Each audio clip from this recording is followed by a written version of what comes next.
હેઠે જ નાખશે ને ભાઈ, તો શું કરીએ? આ જોઈ 7 દિવસ થયા વરસાદ ને, હવે આમાં ખેતરમાં રહેવા દઈએ આમાં પડકા થઈ જાય. એટલી આશા હતી અમારે, બધી ભગવાને પૂરી કરી નાખી ભાઈ, બધી આશા. શું કરવું? ખેડૂત અટાણે બહુ હેરાન છે યાર, બહુ યાર. શું કરવું? 3 વર્ષથી આ ભોગવવાનું અમારે. કુદરત ને કે આવું કરાય તારે મારા બાપ.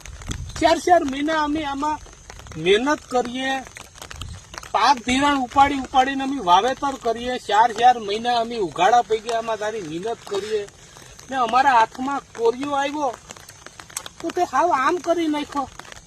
અમે સારો હું લેવું, માલઢોર ને હું નાખશું, તમારે કઈ ઉપાધિ જ નથી ભાઈ.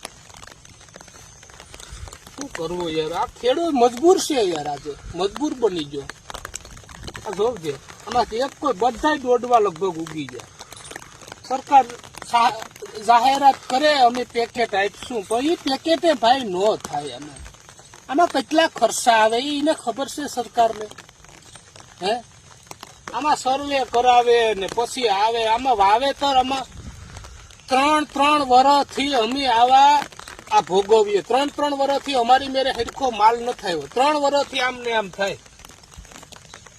સરકારને ધારાસભ્ય બધા જોવા આવે, સર્વે કરે, ડારા ઉષા કરી અને સરકાર મેરે માગણી કરે કે પેકેટ આપ્યું. ભાઈ ઈ પેકેટ નથી જોતા. હવે બધા ધારાસભ્ય છે ને ઈ ભેગા થઈને સરકાર સામે તમે આંદોલન કરો કે હવે મારા ખેડૂત હાવ પાયમાલ થઈ ગયો છે, હવે એનું તમામ પાક ધિરાણ છે ને તમામ હું તો કહું માફ કરી દો. એવી રીતના તમે સરકાર મેરે આંદોલન કરો એમ.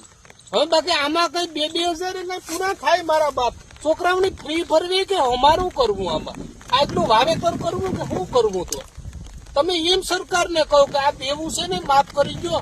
3 વર્ષથી ખેડૂત ઉપાડીને આમાં વાવે.